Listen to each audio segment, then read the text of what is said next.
Pessoal, na aula passada, certo? Na aula anterior, a gente falou um pouco a respeito da questão da portaria, né?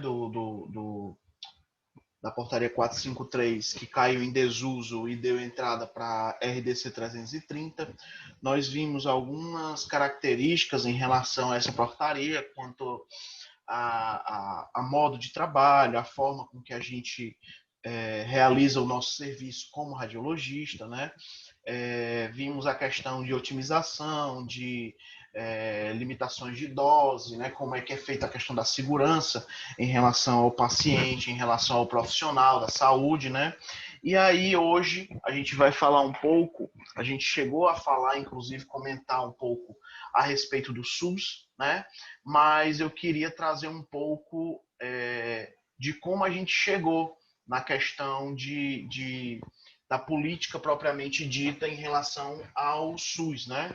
A gente tem alguns dados históricos e que são importantes para a gente entender como funcionou a evolução em relação ao sistema, como foi que ele foi implementado, né? Por sua vez, colocado para rodar dentro do Brasil, né?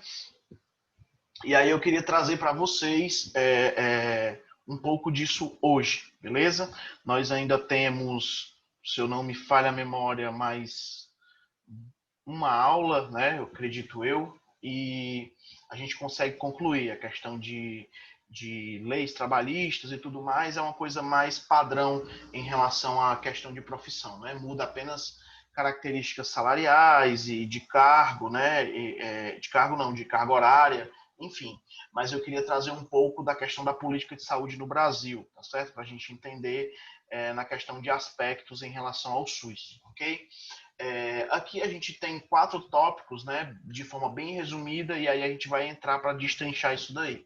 Eu tenho o sanitarismo campanhista, né, até 1945, ok? Que foi a principal estratégia de atuação, né, do governo em relação à tentativa de trazer um pouco de saúde à população, né, que eram as campanhas sanitárias, ok? Eu tenho um período de transição aí entre 45 e 1960, a gente vai falar sobre isso. O modelo médico assistencial privatista que foi colocado na década de 80, nos anos 80, e o modelo plural vigente, né, que incluindo como sistema público o SUS, ok? E aí a gente vai entrar num pouco da história aqui relacionada ao SUS. Se vocês tiverem alguma dúvida, certo? Alguma pergunta para fazer, na medida do que a gente for vendo aqui, eu dou algumas pausas para a gente poder tirar essas dúvidas. Caso vocês queiram, vocês colocam no bate-papo, que aí à medida que a aula for discorrendo, eu vou tirando essas dúvidas de vocês, tá bom? Gente, a gente vai voltar aí na história em relação ao Brasil, né? No período de colônia e império, certo? Na década de 1500, né? No período de 1500 até 1889, ok? Nesse período, né, o Brasil era colônia de Portugal, tinha uma produção econômica realizada por meio de ciclos, né, dos ciclos do açúcar e da mineração, certo? A base, né, do trabalho escravo com destino ao comércio interno. Que esse trabalho escravo aí, ele já era uma coisa que caracterizava dentro, né, para a gente, como um problema relacionado à saúde também, né? Pela questão de características trabalhistas desumanas. Então a gente já tinha aí um problema em relação à saúde nesse aspecto, né? Nesse quadro aí, ok? Após o período de 1822, né, com a proclamação da independência, a gente teve um crescimento na produção de café que, embora se destinasse à exportação, dinamizou a questão do comércio, promoveu mudança na estrutura social e tal, até que em 1889 a gente levou a questão da proclamação da República, né? Professor, mas o que tem a ver história do Brasil com a questão do SUS? Bem, nesse período aí, né,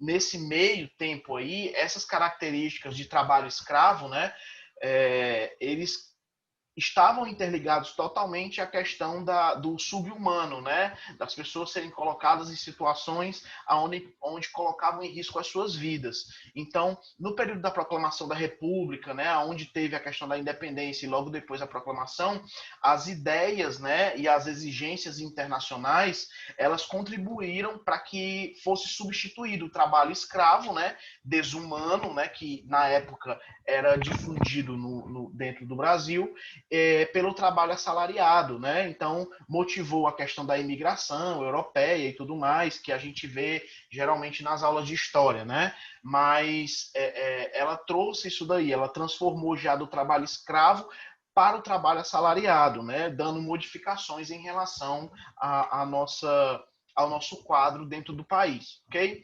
O quadro sanitário, né? O quadro em relação à saúde, nesse período entre 1500 e 1889, ele se caracterizava pela existência de doenças transmissíveis, né?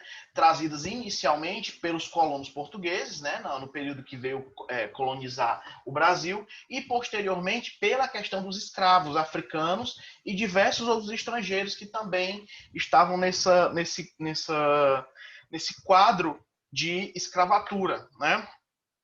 Muitas dessas doenças, inclusive, né, tornaram-se tanto endemias, né, em proporções menores, e outras provocaram pandemias. Eram frequentes as questões de, por exemplo, doenças sexualmente transmissíveis, a lepra, que a gente conhece atualmente como hanseníase, né, a tuberculose, a febre amarela, a varíola, além, né, das provocadas pela questão da desnutrição, porque existia também esse problema em relação à desnutrição, né, da população. Acidentes com animais peçonhentos, né, e as decorrentes das aglomerações urbanas nas cidades, né, das condições precárias de trabalho nas lavouras, que mesmo que não tivesse, né, mais a questão da difusão da escravatura, o trabalho ele ainda era muito precário, então colocava ainda em risco a questão de saúde, né, a questão sanitária da coisa, ok? Como eu falei para vocês, a gente tem que falar um pouco a respeito da questão da história, porque ela está entrelaçada à questão do movimento que existiu até a gente chegar na criação do SUS, para a gente entender as características, até porque essas questões de períodos, né, até a criação de fato da questão da cartilha do SUS, ela é questão de prova em concursos que a gente faz, certo? Ela trata muito disso, do período sanitarista, então alguns editais eles têm vinculado essa questão, ok? Não se pode falar em existência de uma política de saúde, porém eram tomadas medidas que visavam minimizar os problemas de saúde pública que afetavam a produção econômica e prejudicavam o comércio internacional. Então, o que era feito naquela época em relação à saúde, né? A gente tinha literalmente colocar um band-aid em cima do corte, né? A gente tinha literalmente o varrer a poeira para debaixo do tapete, que era: eu não posso parar a minha produção, eu não posso parar a questão do meu financeiro, né, o meu ganho. Então, o que é que eu faço? Eu faço alguma medida que dê uma amenizada, que dê uma aliviada em relação aos problemas de saúde, para que eu continue faturando e fazendo a engrenagem em relação ao país girar da maneira que eles queriam. Então, o quadro sanitário era esse. Eles tinham uma série de doenças, né, dentro do nosso país, porém, infelizmente, era algo que era remediado, né? Aquela coisa bem dosada de, não, a gente faz de um jeitinho, faz uma campanha aqui para poder dar uma melhorada, mas era apenas para minimizar o problema, ok? As medidas eram saneamento dos portos, né? Entre essas medidas que eu falei agora, né? Era o saneamento dos portos, onde escovavam as mercadorias, urbanização e infraestrutura nos centros urbanos de maior interesse econômico e campanhas para conter as epidemias frequentes e prejudiciais à produção. Vejam aí que não era uma questão de preocupação com a saúde pública, não era uma questão de saber se a população estava bem, era uma questão de prejudicar a produção, né? Que, obviamente, realmente afetava no financeiro e na questão do comércio que tinha, né? O Brasil tinha em relação aos outros países, ok? Essas intervenções eram bem pontuais, bem espaçadas. E, tipo, era feita e logo era encerrada, era abandonada. Assim que a situação em si daquele determinado problema referente àquela doença, por exemplo, era contida, ela era extinguida, né? As intervenções, elas cessavam, ok? A assistência médica, né, nesse período, pelo menos, elas se limitavam, eram direcionadas apenas às classes dominantes, né, às classes que tinham poder aquisitivo, geralmente coronéis de café, né, ou pessoas que tinham grandes, como é que eu posso dizer, grandes poderes aquisitivos, né? Ele era exercido geralmente por médicos que não eram tão comuns, né, naquela época, mas que vinham da Europa, não tinha aqui, né? E aos demais, né, aos réis mortais que existiam, né, nesse período, restava apenas os recursos de medicina popular, né? Aquele negócio do o curandeiro, o fulano que faz chá de não sei o quê, o Deltrano que mistura uma planta com uma raiz e trata você. Era um negócio bem arcaico nesse período, né? Foi nessa época também, né, nessa leva aí que a gente teve, que surgiram as primeiras casas de misericórdia, né, que se destinavam a abrigo de doentes, de indigentes e viajantes, pessoas que vinham e chegavam e não tinham aonde ficar, né, sem assistência médica e tratamento aos problemas de saúde. Primeiramente, as casas, né, elas eram abrigos para o doente não ficar na rua ou algo do gênero, mas não tinha assistência médica dentro desse local. Né? A princípio, pelo menos, não existia. Era literalmente uma casa para abrigar pessoas, né? Indigentes, viajantes que estavam chegando no país e não tinham onde se colocar, enfim, diversas características que traziam, mas assistência médica dentro desse local, ela não era existente. Beleza? E aí, no período, né? Aí a gente vai saindo desse período de 1880, né? Entrando para 1889 até meados da década de 1930, né? Que foi o que a gente conhece na história do Brasil como a Primeira República, né? Ou República Velha, como se coloca na literatura. Que constituía nesse período, né, a sociedade brasileira, né, ela começou a organizar o Estado moderno, né, onde a gente tinha grupos vinculados à questão da exportação, à questão de pecuária e tudo mais. E aí houve a hegemonia da produção de café, mantida a base do trabalho assalariado, né, não existia mais existia, mas não de forma tão explícita como antes, né, a questão do trabalho escravo, né. Houve também um crescimento significativo na produção industrial, né? Teve esse boom aí um pouco na questão industrial, e a exigência de maior mão de obra passou a ser frequente, levando o governo a adotar políticas de incentivo à imigração europeia. Eles precisavam, né, para mão de obra, e aí eles começaram a fazer espécies de convites, né, campanhas e incentivos para que o pessoal viesse para cá, a galera viesse para trabalhar e tudo mais, né? Pode-se dizer que a população apresentava uma situação de saúde semelhante à do período anterior que a gente falou, certo? Antes de 1880, né? Com o predomínio das doenças pestilentas, né? Com condições de saneamento básico bastante precárias e com ações e programas de saúde e infraestrutura ainda visando as áreas fundamentais para a economia agrária exportadora, área dos portos, né? Então, era literalmente assim, eu tinha todo um estado, porém o que me importava? Da onde eu tirava a questão do financeiro, a infraestrutura, o que movia a questão do meu país. Então, o que eles faziam? Eles tomavam conta da questão dos portos, porque os navios, eles geralmente chegavam e esses navios vinham com seus porões, né? Com ratos, com barata, com diversos tipos de pragas, né, geralmente, e pessoas que vinham de outros lugares, que podiam chegar dentro do porto com doenças. Então, eles tinham um certo controle, né, algum tipo de protocolo, o que não era praticamente nada, mas ainda existia, né, e que tudo estava ligado à questão da economia. Então, ninguém se interessava pela saúde da aldeia, da cidadela, da cidadezinha que tinha tantos mil habitantes. Não, eles estavam preocupados com o que entra e o que sai de mercadoria. Eu não posso parar, eu preciso ter uma mão de obra, então eu preciso fazer com que esse cara ele continue tendo saúde pelo menos suficiente para trabalhar para mim, entendeu?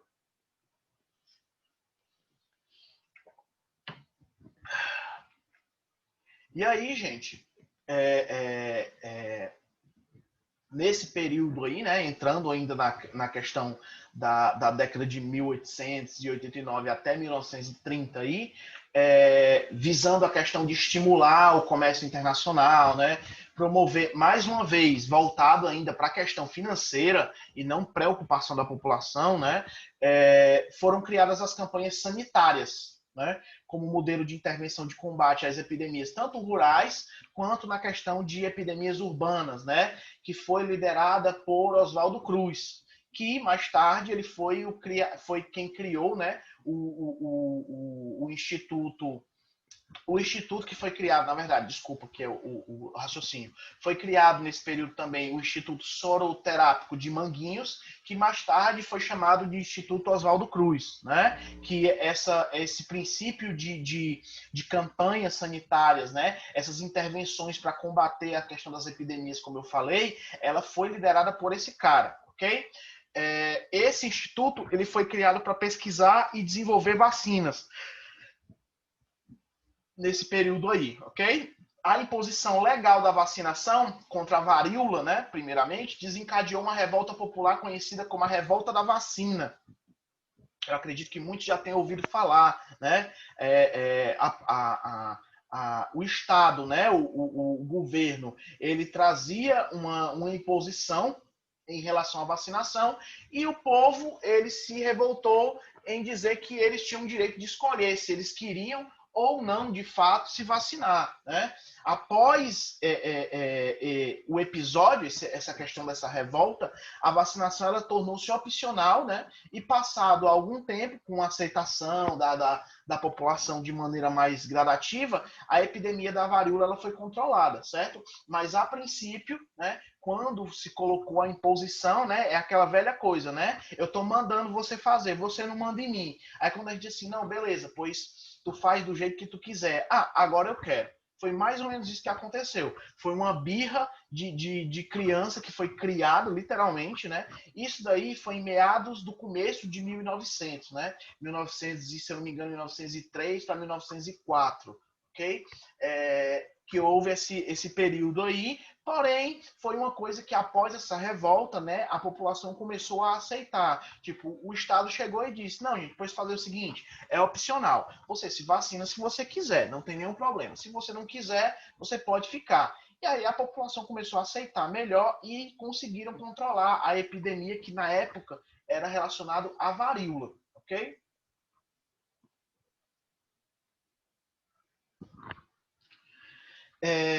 E aí a gente chega em meados da década de 20, né, 1920 aí, quando Carlos Chagas assumiu o comando do Departamento Nacional de Saúde, né, criando alguns programas que introduziram a propaganda e a educação sanitária da população como forma de prevenção à doença, né, trazendo a questão da informação e prevenção, né. Foram criados também alguns órgãos para controle da tuberculose, da lepra, né, e doenças sexualmente transmissíveis nesse período. Nesse período aí é que a gente observou o nascimento da saúde pública, né, e também da previdência social, que a gente conhece hoje, né, ela não existia, né, que incorporou a questão da assistência médica aos trabalhadores, porque o trabalhador ele era simplesmente uma mão de obra, ele era uma máquina que girava para o Estado para ter um retorno financeiro, né, a questão da saúde pública junto à Previdência Social, ela trouxe isso, a assistência a esses trabalhadores, como uma das suas atribuições, né? A partir, obviamente, da contribuição com as caixas de aposentadorias e pensões, né? Que era conhecida como CAPS, né? CAP e um Szinho minúsculo no final. ok? Essas primeiras caixas de aposentadoria, né, elas foram instituídas nas empresas ferroviárias e estendidas aos portuários, né, que era exatamente, né, onde a gente tinha a questão de demanda econômica, né? Então, eles começaram a abranger por aí, pelas ferrovias, pelo portuários marítimos, né, aquelas áreas, como resposta, inclusive, a reivindicações que já eram feitas, né, pela questão da classe operária, né? Já existia isso daí, essa necessidade, esse interesse, então eles trouxeram isso daí. A gente passou a ter, nesse períodozinho aí, do comecinho de 1920, a questão do nascimento da saúde pública. Não era o que a gente tem hoje, né? Era o princípio, digamos que era o start inicial para isso daí, que até então não era algo real, né, para a população, ok? E aí, né, nesse período, né, começou-se até o boom, né, do crescimento da medicina liberal, né, que era utilizada pela classe dominante, como eu falei anteriormente, de quem tinha, né, o poder aquisitivo, quem tinha o dinheiro, eram os donos de fazendas, os donos de cafezais, né, restando a maioria da população, né, dessa a outra parte, né, que era bem maior, que não tinha direito à questão de CAPS, apenas os serviços dos poucos hospitais que, na época, filantrópicos, né, mantidos pela igreja, ou a prática popular da medicina, certo? Então, a gente tinha um crescimento da medicina liberal, que só quem tinha como utilizar era quem tinha dinheiro, né, quem tinha um financeiro alto, quem tinha direito ao CAPS era apenas a questão dessas primeiras instituições, né, as empresas ferroviárias, as empresas de portuário, né, então esses trabalhadores, eles tinham a assistência, só que nós ainda tínhamos uma grande faixa da população, né, um grande número de pessoas que não tinham acesso nem à questão do CAPS e muito menos da medicina liberal, né, que era utilizada pela classe dominante, né, que a gente fala. E aí eles tinham apenas a opção de recorrer ou à questão da prática popular da medicina, como eu falei para vocês, né, de pessoas que se diziam curandeiros, de pessoas que faziam medicações a bases naturais e tudo mais, ou em hospitais filantrópicos que eram mantidos pela igreja, que eram pouquíssimos, era uma coisa bem escassa, bem rara nesse período, certo? Dois aspectos, né, caracterizaram o Estado brasileiro na área da saúde: a estreita relação entre a política de saúde estabelecida e o modelo econômico vigente, né, e a clara dicotomia entre as ações de saúde pública e as ações de assistência médica, né. Então esse aí foi o primeiro, digamos, a primeira balança que foi colocada, né, em relação à área de saúde, né, a relação de política de saúde, né, o envolvimento em relação a eu preciso das pessoas saudáveis para ter uma economia boa, né, para que as pessoas trabalhem para mim e deem um retorno financeiro, né, e as ações em relação à saúde pública relacionadas ao CAPS, né, que a gente tinha já para algumas vertentes, né, de trabalhadores, e as ações em relação à assistência médica, ok? Emerge nessa conjuntura a estruturação de dois modelos de intervenção nas questões da saúde: o sanitarismo campanhista, que foi o que a gente viu, né, naqueles tópicozinhos que a gente passou antes de começar, e o curativo privatista, certo? Ai, meu Deus do céu, desculpa, eu espirrando, gente, perdão. Gente, vocês têm alguma pergunta para fazer? Tá dando para acompanhar? Vocês têm alguma dúvida, gente? Falem comigo aí, mandem uma mensagem, me digam.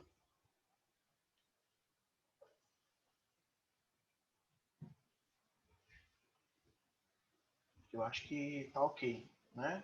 Tá dando bom, né, Silvane? Pronto, pois vamos seguir, beleza, gente? Show de bola, gente. Pois vamos seguir. A gente passa, né, agora para a década de 30 a 45. Nós já estamos chegando aí na Segunda República, né, de acordo com a história da gente, né? Nesse período ocorreu um deslocamento do polo dinâmico da economia para os centros urbanos. Então, os centros urbanos começaram a ter um investimento na questão de setor industrial, né? Começaram a se difundir, saiu simplesmente de portos, de ferrovias, né, de questão marítima e tudo mais, e ele começou a ser centralizado para o lado dos centros urbanos, né? Foi nesse período que a política conseguiu promover o êxodo rural, né? Que a gente conhece, que foi colocado, especialmente na região Nordeste, né? Para os centros econômicos. Contribuiu para o processo de urbanização e tudo mais, né? E também, né, em decorrência disso, pela questão do processo de urbanização precária, a proliferação de favelas nas grandes cidades. Foi aí aonde começou a se montar, né, os grandes polos de bairros carentes, de favelas, realmente, pela falta de processo de urbanização. Né? O processo de urbanização era precário, a política, ela simplesmente promoveu a questão da economia ser distribuída para outras partes, né, do país, né, e aí foi se instituindo muita gente em um determinado local, num ambiente e tudo mais, e isso desencadeou a questão de favelas, né, nas grandes cidades. Okay? Nesse período de década de 30 até mais ou menos 1945, foi aonde foi criado a questão do Ministério do Trabalho, que até então não existia, né? Da Indústria e Comércio e do Ministério da Educação e Saúde. Né? A vinculação dos empregados passou a ser feita a partir de sindicatos, com exigência de pagamento de contribuição sindical por parte do Estado, que a gente conhece ainda hoje, né, esse modelo de sindicatos, onde você faz parte de um determinado sindicato, seja ele administrativo, de saúde, não importa, né? A gente tem os sindicatos e aonde você paga anualmente uma taxa, né, uma contribuição sindical, para que o sindicato ele busque melhorias, né, para a questão de você. Isso na teoria, né? A gente está falando numa coisa bem teórica, né? Mas foi nesse período aí, entre 1930 e 1940, que foi criado a questão desses órgãos, né? A criação do Ministério do Trabalho, da Indústria e Comércio e do Ministério de Educação e Saúde, que eram vinculados aí até então, ok? E aí o crescimento acelerado, né, da indústria, né, deu condições precárias ao trabalho. Tipo, eles cresceram mais rápido do que conseguiram controlar. Né? Então a coisa ficou bem atropelada, ficou um negócio bem precário, a questão da condição de trabalho, né? Do profissional. O crescimento acelerado, obviamente, foi às custas disso, né, das condições precárias de trabalhadores sendo colocados de maneira, de certa maneira, escravatória, né, apesar de já ter tido a abolição, né, dos escravos, mas eram colocados dentro de indústrias e empresas com situações precárias de trabalho, então era denominado e caracterizado como uma situação meio escravatória, né? E aí desencadeou, né? Além de endemias e epidemias, a inserção no processo industrial somada à falta de moradia e saneamento começou a trazer acidentes de trabalho, doenças profissionais, estresses, desnutrição, entendeu? E verminoses, né? Em decorrência de todo esse quadro aí de processo acelerado da indústria, né? Então, a falta de moradia e saneamento adequado, onde as pessoas viviam da forma que dava, né, em aglomerações de favelas e sem urbanização e nem nada, começou a desencadear tudo isso daí, né? E foi em 1933 que os CAPs, né, que eram os centros aí que a gente tinha anteriormente, né, as caixas de aposentadorias, né, eles foram transformados em institutos de aposentadorias e pensões, né, que virou de CAPs para IAPs, criados não mais por empresas, e sim por categorias profissionais. Então, cada categoria ela tinha o seu link em relação a esse instituto de aposentadoria, ok? A assistência médica passou a ser um aspecto secundário, priorizando a contenção de gastos para a política de acumulação do capital necessário ao investimento em outras áreas de interesse do governo. Então, mais uma vez, né, o que poderia ter sido uma subida acelerada para o crescimento e assistência à população foi colocado de lado mediante ao governo achar que isso, essa assistência, ela era um aspecto de caráter secundário, né? A gente começou a ter contenção de gasto, né, para a política e acumular capital e enriquecer o Estado para que fosse feito investimentos em outras áreas de interesse do governo e não da população. Então a população mais uma vez pagou essa conta aí, né, trazendo malefício para a questão de doenças, né? E aí, dentro desse mesmo período, dessa janelinha de 1930 a 45, o Ministério de Educação e Saúde foi concebido com a função, né, dentro disso daí, de coordenar as ações de saúde pública no mesmo modelo do sanitarismo campanhista do período anterior aí, né, que era aquela coisa bem fazer só para resolver momentaneamente aqui o problema, a gente depois vê o que faz de novo. Enfim, houve a criação do Serviço Nacional de Febre Amarela nesse período, o Serviço de Malária no Nordeste e da Função de Serviço Especial da Saúde Pública, que foi o SESP. Né? De um lado, havia as ações de caráter coletivo sobre a gestão da questão de Ministério de Educação e Saúde, né? E do outro, as ações curativas e individuais, né? Vinculadas, inclusive, a questão dos IAPs, né, os Institutos de Aposentadoria e Pensão, o que acabava reforçando a questão da dualidade do modelo assistencial, que poderia se ter duas vertentes, né? A gente tinha o Ministério de Educação e Saúde de um lado, né, tentando fazer ações meio coletivas, né, de maneira a abranger todo mundo, e a gente tinha do outro lado ainda ações curativas individuais, né? A gente ainda tinha uma galera trabalhando, digamos, por conta própria, né, para trazer benefício à população em questão. Okay? A população de maior poder aquisitivo, né, ela utilizava ainda os serviços privados de saúde, né, integrantes da questão daquela medicina liberal que eu falei para vocês, que ainda estava em crescimento, né, ainda estava em boom. Enquanto, né, na outra contrapartida, do outro lado, né, da margem, a maioria da população não vinculada à Previdência, né, não tinha os seus empregos vinculados e por isso não tinham acesso à questão dos IAPs, né, da questão da assistência médica aí, ela contava apenas com o serviço público, que era extremamente escasso, né, ainda, e instituições de caridade, né, além de, novamente, né, as práticas populares de tratamento. Isso sempre existiu, isso sempre foi uma realidade para a gente, né, essa questão aí. Que nesse período a gente tinha o principal desafio da saúde, nessa época aí de 30 a 45, 1930 a 45, era as endemias que a gente tinha na parte rural, que se colocou numa proporção maior, né, devido ao crescimento e tudo mais, e aí tinha a questão da doença de Chagas, malária, tuberculose, sífilis, e a questão de deficiência nutricional, porque pessoas não tinham poderes aquisitivos, né, suficientes e, consequentemente, não conseguiam se alimentar de maneira saudável para que não viessem a ter um quadro de desnutrição. Né? E aí a gente agora parte para depois de 1945 até o começo da década de 60, né, 1960, que a gente está quase chegando já no nosso período da criação definitiva em relação ao SUS, ok?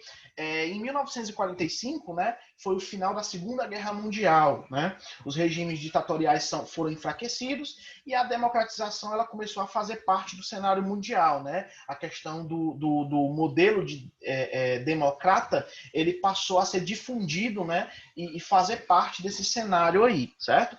Nesse contexto, as forças sociais lideradas pelos opositores do regime impõem a deposição do presidente Getúlio Vargas, né, iniciando-se um período de redemocratização do Brasil, né?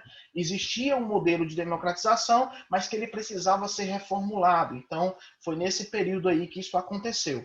O novo governo, né, que foi de 1946 à década de 50, né, ele governa com o Congresso representante das classes dominantes, quem tinha dinheiro, né, intervém nos sindicatos e partidos e adotou medidas anti-inflacionárias e congelou os salários. Então, como nesse período aí, né, a deposição do presidente Getúlio Vargas aconteceu, o novo governo, que era o Gaspar Dutra, né, que ele teve no poder de 46 até meados de 50, né, ele começou a ter um Congresso dominado por quem tinha um financeiro alto, quem tinha as classes dominantes, eram os chefões, eram os seus barões, né, de cafezais, eram os donos de lavouras, donos de negócios, né, e que começaram a intervir em coisas que para eles não fazia a menor diferença, né, questão de sindicatos, a questão de salários. Então eles congelaram os salários, adotaram algumas medidas, né, para congelar os salários,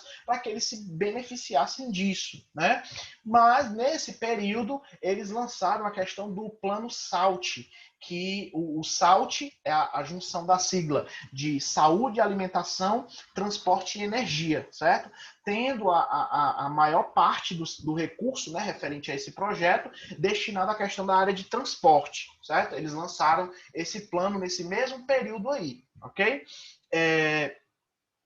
Nesse meado aí, nesse meio tempo, né, foi observada a redução dos casos de tuberculose, de malária e de algumas outras doenças que eram transmitidas por insetos, né? O que para alguns se deu pelo resultado das campanhas sanitaristas que eram feitas, né? E para outros pelo desenvolvimento do período, né? Há quem diga que foi por um e há quem diga que foi por outro, né? Eu acredito, sinceramente, que uma coisa está atrelada à outra. Houve um desenvolvimento nesse período, né? Juntamente com campanhas mais efetivas e que não acabavam assim que o problema era sanado, né? Era uma coisa que era mantida, né? Uma coisa que tinha uma certa, como é que eu posso dizer, constância, né? Nesse período aí, quando terminou o poder do Gaspar Dutra, né, o governo dele, o Vargas ele foi eleito novamente à presidência em 1951, né, que foi quando acabou o mandato do anterior, né? Ele começou a ampliar rodovias, criou usinas hidrelétricas, a Petrobras veio nascendo daí, né? Entre outras medidas visando a questão do desenvolvimento, né? Do crescimento em relação ao país, né? Ele adotou o populismo como prática de contato direto com as massas populares, né? Sem a intermediação de partidos, né? E aí, nisso daí ele começou a mudar, né? Para a questão tentar achar mudanças para a questão econômica, né, e social, né, trazer uma diferença em relação ao que estava acontecendo no âmbito de saúde, ok? E aí, com essa entrada dele, né, em 51, a assistência médica ela se expandiu para todos, né, para todas as IAPs, né, todos os IAPs, as instituições de assistência aí, ok? Generalizando aos poucos os direitos, né, conforme capacidade reivindicativa e de organização. Contudo, a implantação de serviços de atenção médica tinha como marca o clientelismo, favorecido pelo vínculo entre os sindicatos e a IAPs ao Estado, né? Ainda tinha a questão dos favorecimentos, né? O cara que ele tinha vínculos, que ele tinha contatos, né? O velho contato era o que fazia ele ter a atenção em relação a determinados serviços médicos, ok? E em 1953, né, foi instituído, nesse mesmo períodozinho aí, foi instituído o Ministério da Saúde. Ele foi criado, antes era Ministério da Educação e da Saúde, né? Ele foi desvinculado, foi criado de forma independente da área da educação. Então a gente começou a dar um passo aí para dividir, né? Para não ser educação e saúde. Então a gente tinha um somente para educação e foi instituído em 1953 o Ministério da Saúde, né? E aí dois grupos, né, nesse período dessa criação, começaram a questão da discussão política em relação à saúde, né? Tinha o lado que defendia a manutenção do modelo sanitarista campanhista, né? E a prática de higiene básica para manter a saúde, porque eles achavam que as campanhas sanitaristas eram suficientes para a gente controlar a questão dos problemas da população, né? E a gente tinha o outro lado, né? Os que desenvolviam a corrente de opinião do sanitarismo desenvolvimentista, certo? Com o argumento da relação entre o nível de saúde da população e o grau de desenvolvimento econômico do país, né? Eles defendiam a promoção de ações preventivas e curativas, não só simplesmente de apagar o incêndio na hora que ele acontecia, né? De acordo com as necessidades da população. Então, se eu podia prevenir, por que não fazer, ao invés de agir simplesmente com um sistema de somente curar, né? Então, a gente tinha as duas vertentes. Há quem defendia o início, inclusive, da questão do modelo em relação ao que a gente tem hoje, né, de prevenção, não só tratar, mas da promoção com a ação de prevenir os problemas que poderiam ocorrer e vinculados à questão do curar, né, de cura em relação a esse período, certo? Em 1954, né, um ano depois do Ministério da Saúde ter sido criado, Vargas se suicidou, né, e em 56 iniciou-se, né, o governo JK, né, de Juscelino Kubitschek, né? Ele tinha planos de metas, ele tinha capital estrangeiro queria capital estrangeiro para desenvolvimento da área industrial, né? E foi aonde começou a questão da construção de Brasília, o crescimento da inflação e da dívida externa, ele começou a ter aí um boom maior, né? E a ênfase no desenvolvimento com visão das políticas sociais como paliativas, né? A visão dele se tornou mais uma vez, né? Trouxe mais uma vez a questão como paliativo para a sociedade, né?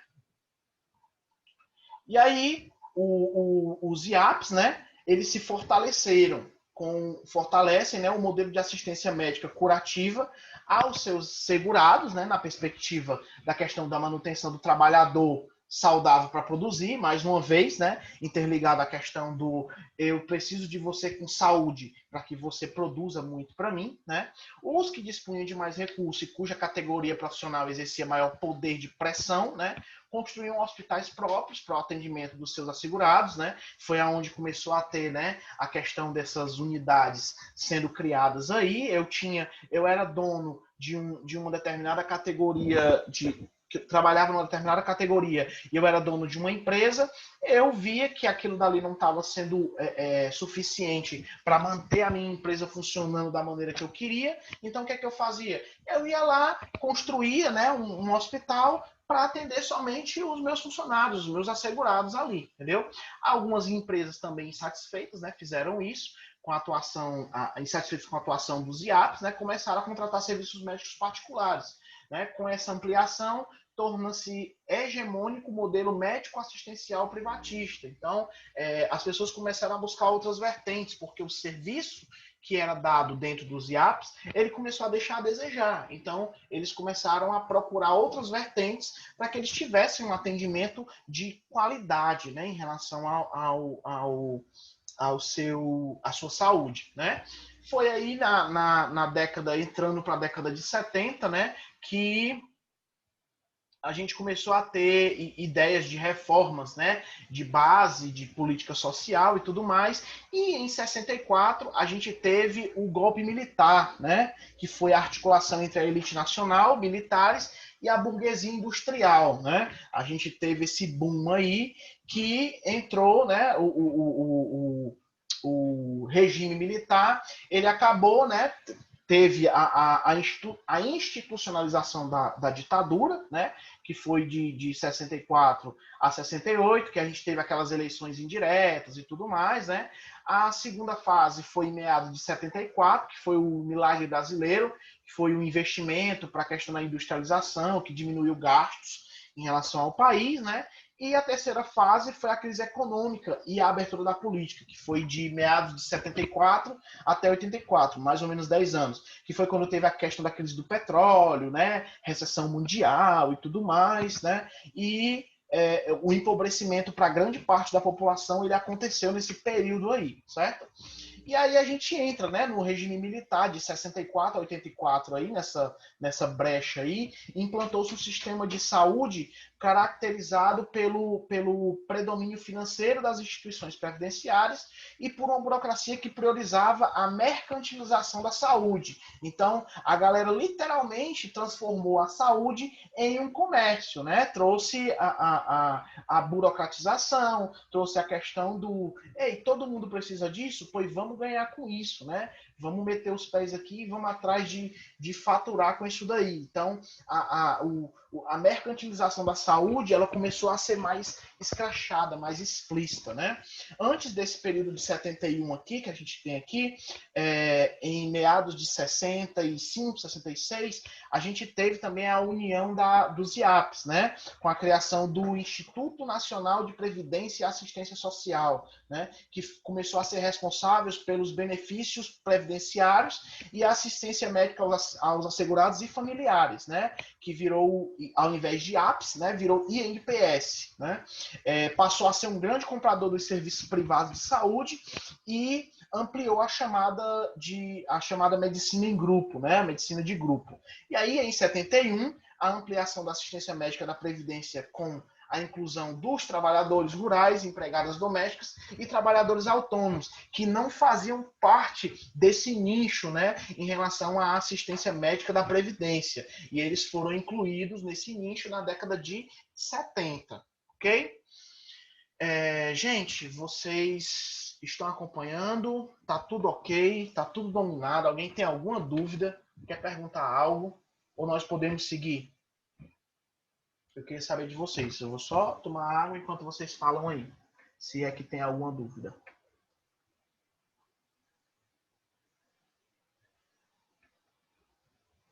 Tá tudo ok? Beleza, então. Vamos seguir. Ninguém se manifestou.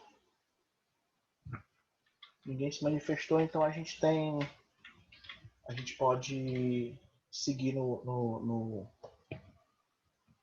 o que são IAPs mesmo. Sim, pronto. As IAPs, Silvânias, elas foram a vertente criada após o CAPS, né?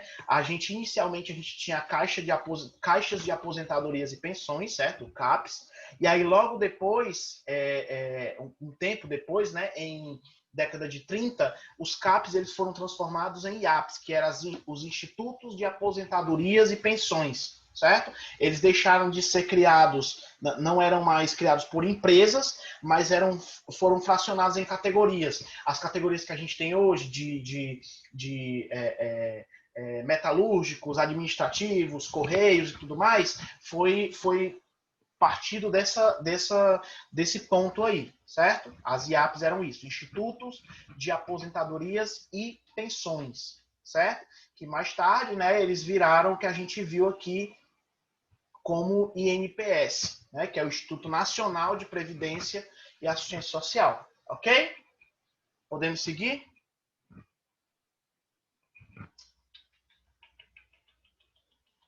Vamos lá, vamos seguir aqui. Show! E aí a gente vai entrar, né, no regime de 64 a 84 aí da questão do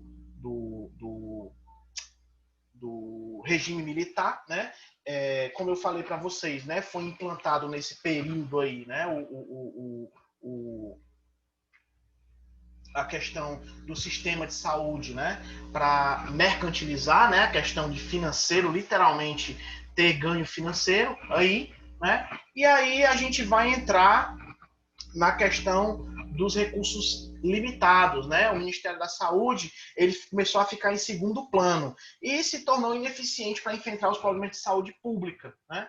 Que se agravam, né? Devido às condições precárias de vidas impostas à maioria da população, né? Essa questão aí do Ministério da Saúde ter ficado em segundo plano acabou agravando as pessoas que moravam em situações subhumanas, em situações de favelas, né, que não tinham condições de ter uma residência onde tivesse um saneamento básico. Então, a gente começou a ter, né, colocando em risco vidas, né, em relação a esse nicho da população aí, certo? Os sanitaristas campanhistas perdem espaço e as ações de saúde pública elas se reduzem ao controle e erradicação de algumas epidemias, né, comandadas pela então criada Superintendência de Campanha de Saúde Pública, certo? Nesse período aí, né, o regime militar ele estava sobre o poder do Estado, né? Então o Ministério de Saúde perdeu a sua força, né? Ficou em segundo plano E os sanitaristas campanhistas, né, eles também perderam o seu espaço e reduziram simplesmente a controlar. Tipo assim, ei, começou a pegar fogo aqui, vai ali, apaga. E ele ia lá e apagava um foco de incêndio. Ei, agora tá tendo uma epidemia de tuberculose, vem aqui, controla, controlava e ia embora. E eles começaram a fazer isso, literalmente apagar focos de incêndio, né? Foi nesse período também que o sistema previdenciário foi desvinculado ao Ministério do Trabalho, né? Passou a ser subordinado ao Ministério da Previdência e Assistência Social, né? O que não trouxe nenhuma mudança em relação às características do serviço de saúde nessa época aí, né? E nesse período foi criado também o Fundo de Apoio ao Desenvolvimento Social, né? Que foi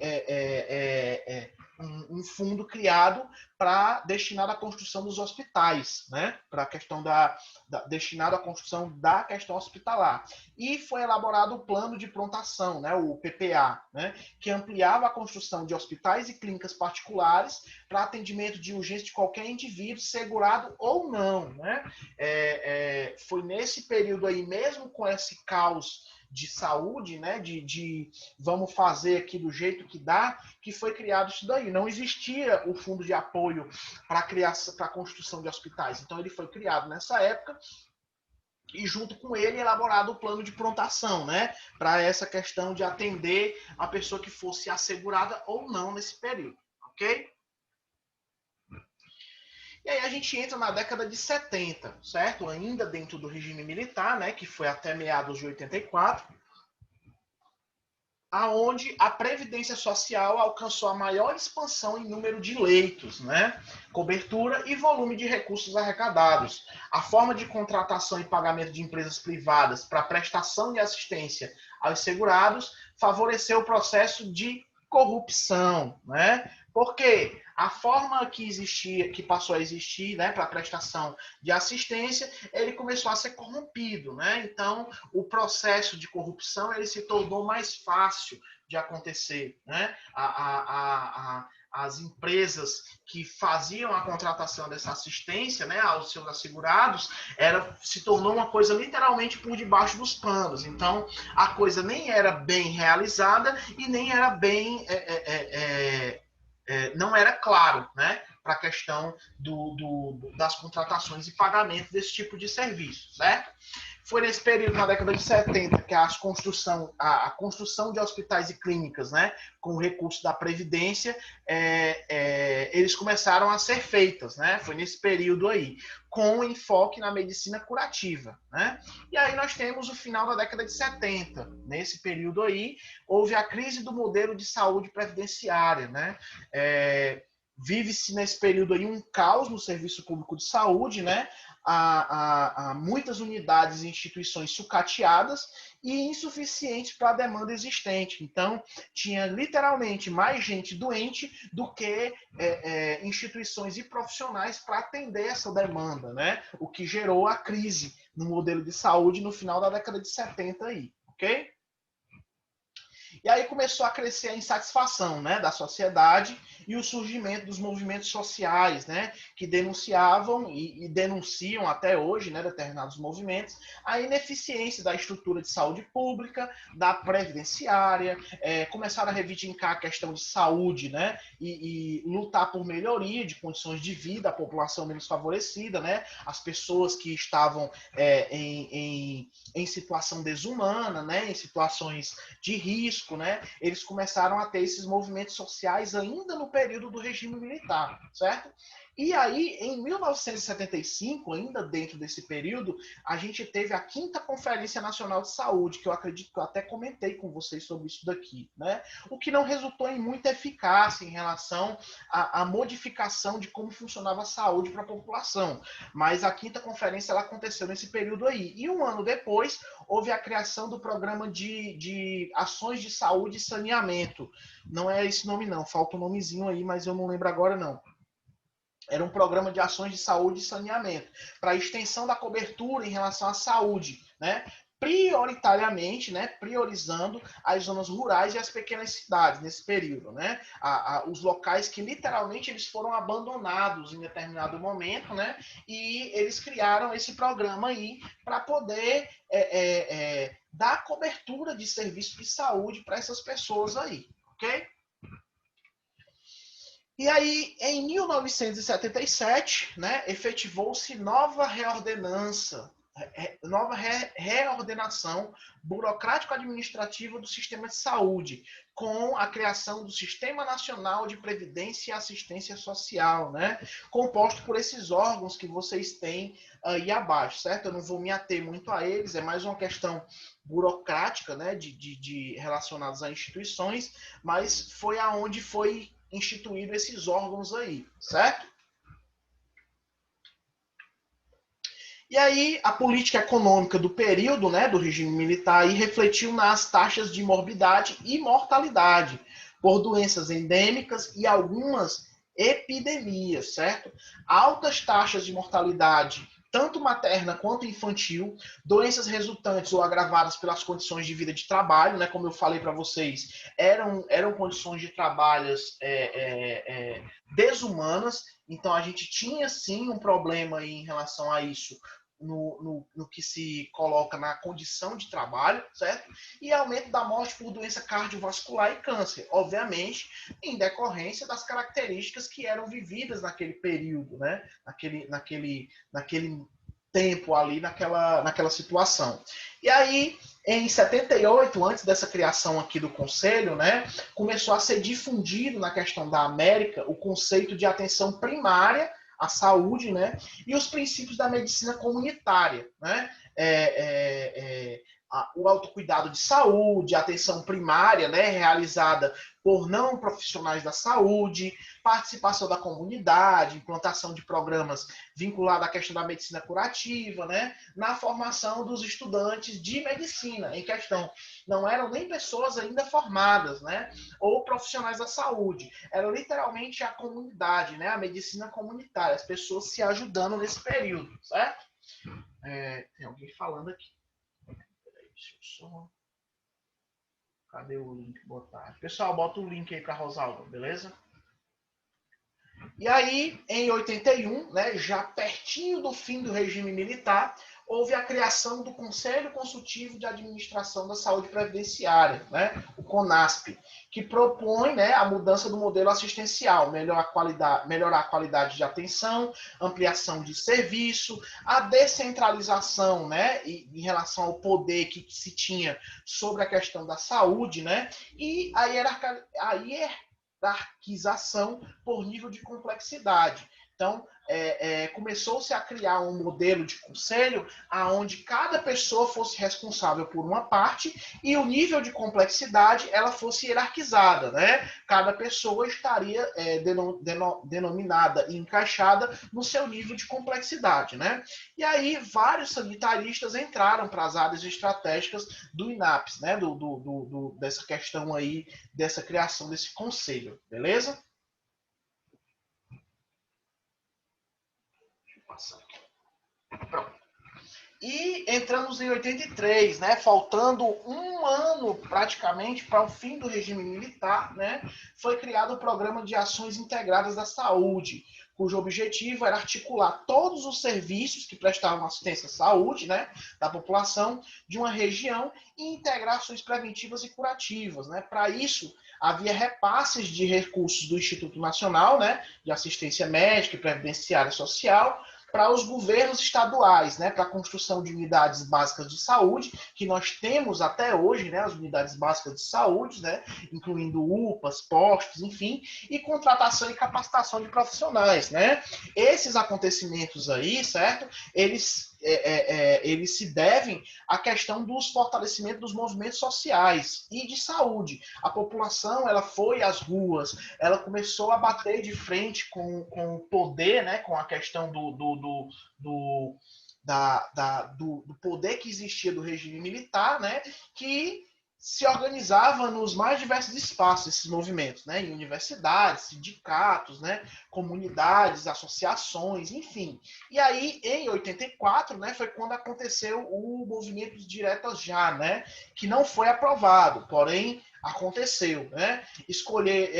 Foi escolha de Tancredo Neves para presidente, né? Que com sua morte logo após a presidência foi assumida pelo vice, né? Que foi o senhor José Sarney, né, que houve a questão quase aí fechando o regime militar aí, ok?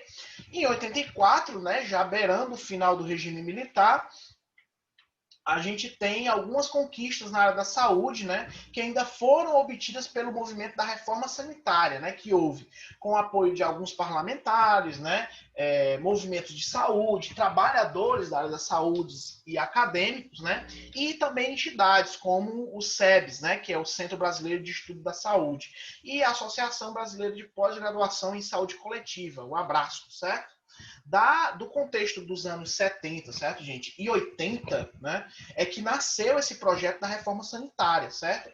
Com a questão da perspectiva para reformular, né, o sistema brasileiro de saúde com a criação de um sistema único de saúde, né? A ideia era criar um sistema único de saúde, acabando com esse duplo comando, né, do Ministério da Saúde e com o INAMPS, né, que a gente tinha o Instituto Nacional de Assistência Médica Previdenciária, que executava ações de forma contrária, né?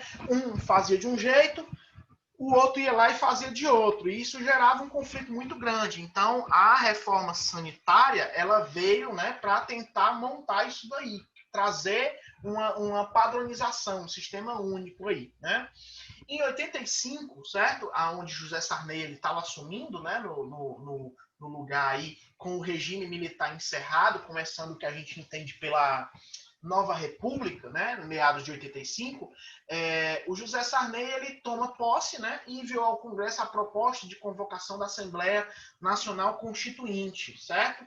Diversas entidades e movimentos sociais se mobilizam e estimulam a participação popular, né, porque o povo, a partir do momento que começou a, de fato, participar e questionar e argumentar, né, a trazer certas questões, né, no processo da discussão em relação, inclusive, à Carta Constitucional, né, foi favorável para se colocar a saúde na agenda dos políticos, né, e difundir a questão das propostas que a gente tinha da reforma sanitária em questão, certo? E foi logo depois disso, né, em 86, que a gente teve a 8ª Conferência Nacional da Saúde, né, que criou espaço para o debate dos problemas do sistema de saúde e das propostas de reorientação da assistência médica e da saúde pública em questão, certo? E aí, em 87, né, as ações integradas de saúde passam a ser o sistema unificado e descentralizado de saúde, né? O SUDS, que em 87 era o SUDS, que possibilitou a formação dos conselhos estaduais e municipais de saúde, né? A desconcentração de recursos e poder da esfera federal para a estadual, o esvaziamento do INAMPS, né, do Instituto Nacional de Assistência Médica Previdenciária e Social, que se estadualizou por meio da fusão, né, com as secretarias estaduais de saúde e o aumento, né, mesmo que de maneira irrisória, né, da cobertura de serviços de saúde, certo? Então, em 87, com essas ações aí que aconteceram e que passou a ser o SUDS, né, o Sistema Unificado e Descentralizado de Saúde, eles começaram a tirar poder de uma pessoa só. Vamos escorrer esse poder aí, né? Vamos distribuir esse negócio. É tipo assim, tu vai comer essa pizza sozinho? Não, divide aí. Corta em 8 fatias aí, corta em 12 e divide esse negócio que não vai rolar não, entendeu? E aí, quando foi em 88, né, um ano depois desse fuzuê, digamos assim, a Constituição Federal ela aprovou a questão do Sistema Único de Saúde, né? O SUS ela foi criado um ano depois desse rebuliço todo aí, né? E passou a ser colocado como que a gente vê hoje, né? Que é o Sistema Único de Saúde, ok? Gente, basicamente, essa é a história, certo? Até a chegada da questão do SUS. Eu sei que é meio cansativo até para vocês estarem acompanhando, mas é basicamente isso, certo? O SUS ele foi criado basicamente após todo esse rebuliço, né? Entre a população, obviamente, sempre ser, né, a população, o cidadão a sofrer, primeiramente, né?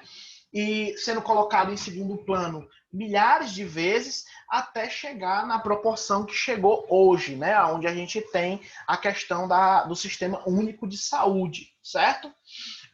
Alguém tem alguma pergunta, gente? Alguém tem algum questionamento a fazer relacionado a isso? Ou não? Estamos todos ok? Podemos seguir o bonde?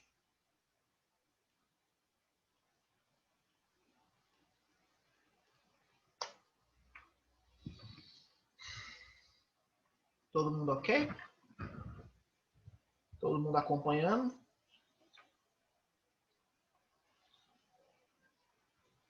Vamos lá. Vamos seguir então, certo? Aqui não tem ninguém com nenhuma dúvida. Vamos tocar o bonde e vamos para cima, beleza? Já que a gente já falou a respeito da questão da história, né, do SUS relacionado ao direcionamento até chegar, né, no que a gente tem de fato hoje, a gente chegou a falar sobre alguns princípios, né, de universalidade, de equidade, né, a gente tratou a questão da justiça social, né, dentro das resoluções do SUS, e aí eu quero trazer alguns pontos relacionados à questão do SUS, né, que fazem parte da cartilha e do direcionamento deles, certo? Uma delas é a resolubilidade, certo? Esse termozinho aqui, com esse nomezinho difícil, ele nada mais é do que a exigência de que os serviços estejam capacitados para enfrentar e resolver os problemas de saúde até o nível da sua competência. Professor, o que é isso daqui? Não é nada, gente, além do eu quero chegar numa unidade hospitalar e ter um serviço de qualidade e que a pessoa tenha capacitação e conhecimento técnico para assumir o meu problema e conseguir resolver ele, independente do nível que seja. Okay? Então, o SUS ele institui que sim, a pessoa que está naquele determinado cargo, ele tenha que ter o conhecimento. Essa história de médico tá fazendo consulta com o paciente e fazendo pesquisa no Google para poder dar diagnóstico para paciente, esse negócio de profissional que não sabe de nada e assume um setor e ele fica só matando no serviço sem querer trabalhar, isso não existe, certo? Isso não existe. Isso fere o código do SUS, certo? Fere códigos além do SUS, né? O da nossa profissão, de ética e da nossa portaria, certo? E é inadmissível. Então, a resolubilidade, né? Ela diz dentro do SUS que todo serviço que ele for prestado, a pessoa tem que ter capacitação, ela tem que ter qualificação profissional suficiente, né, para sanar o problema, né, para tratar o problema até o nível da sua competência. Obviamente, né,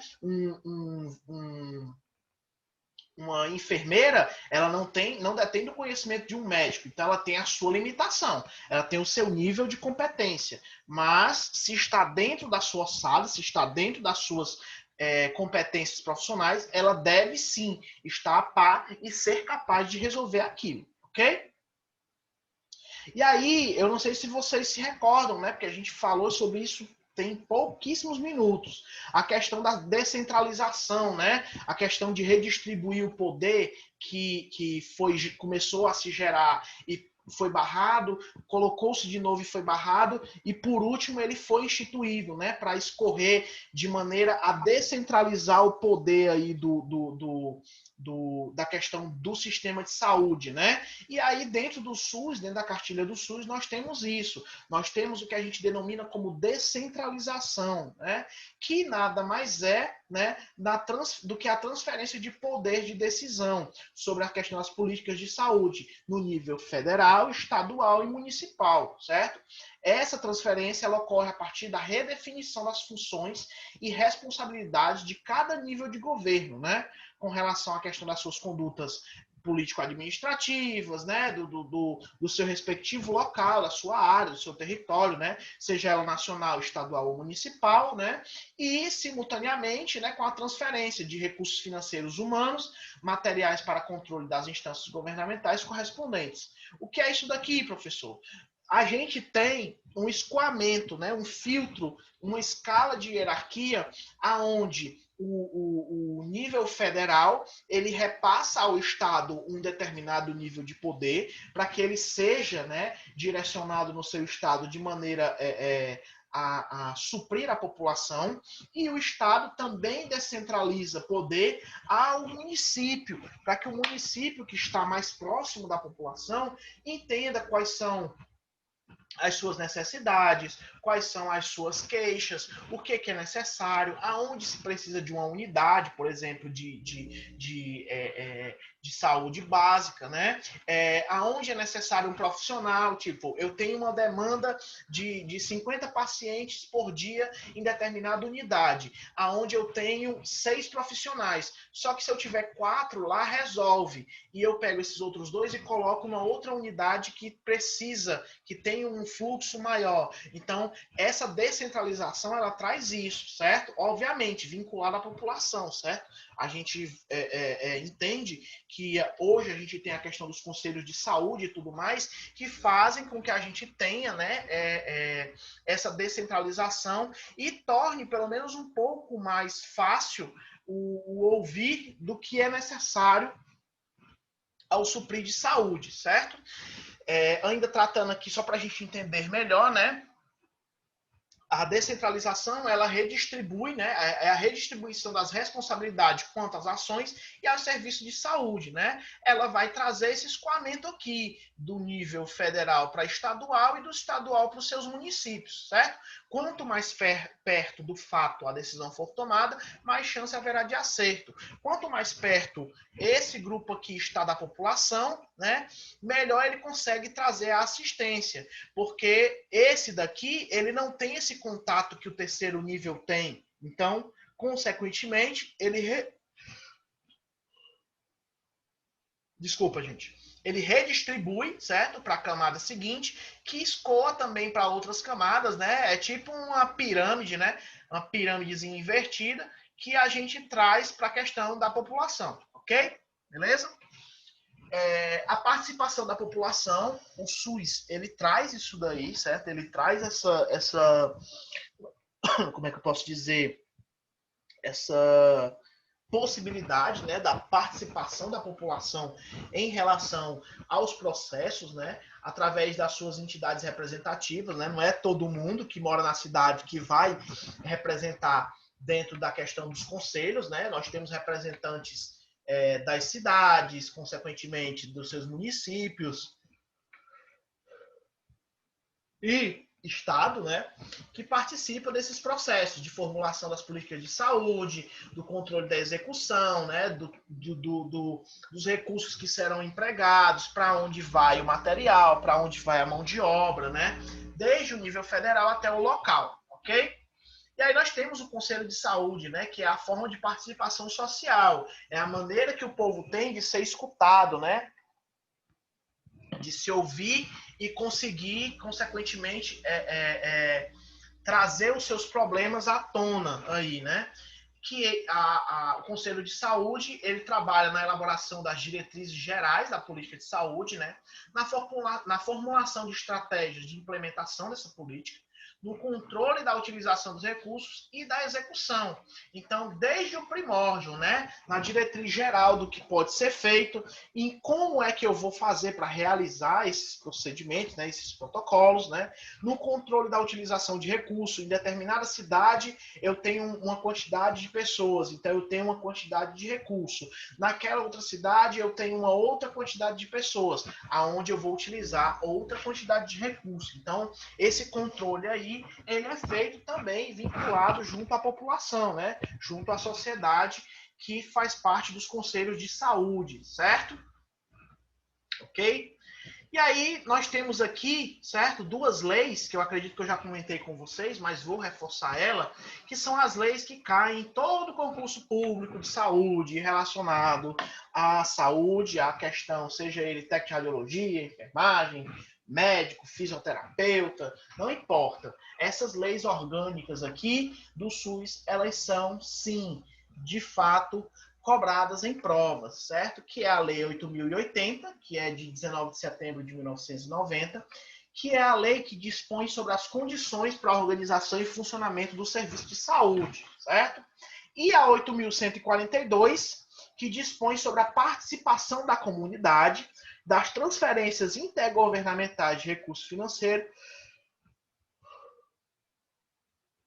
na questão da área da saúde, certo? Então, ela traz as diretrizes de como vai funcionar, como vai se organizar aquele serviço, né? E a outra, né, por sua vez, ela vai tratar como é que vai ser participado isso daí referente à comunidade, à sociedade e os recursos que vão ser utilizados dentro dela, certo? Todas essas duas leis, elas são cobradas, viu? Dentro das provas de concurso, ok?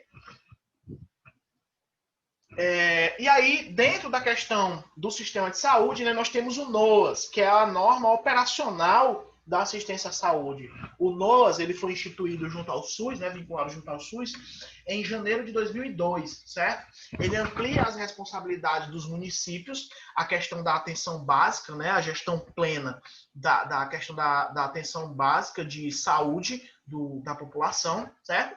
E a regionalização como estratégia de hierarquização dos serviços de saúde e de busca de maior equidade, né? A famosa justiça social aí, certo? O NOAS, ele veio como uma normativa para reforçar, né, a responsabilidade, o direcionamento e tentar trazer de maneira mais efetiva a questão de que todo mundo tem direito ao serviço e algumas pessoas necessitam, para que haja uma assistência, diferentes ações, para que ela também tenha o mesmo direito à assistência que uma outra pessoa de maneira mais fácil tem, ok? Então, o NOAS é isso, ok? E aí nós temos aqui alguns desafios do SUS, né? Os desafios do SUS, além de se manter funcionando, né? Primeiramente, ele tem como base, né, priorizar a promoção da saúde e a ação integrada com outros setores, né? Ele promove a saúde, ele não só vai fazer aí o papel de tratar, né, de cuidar e apenas de curativo, né? Ele traz a promoção da saúde integrada com outros setores da questão do Estado, ok? Ele tem como segundo ponto aí manter a estabilidade no financiamento e aumentar a eficiência no gasto, né? A gente sabe que é um desafio a questão financeira, principalmente na área de saúde, né?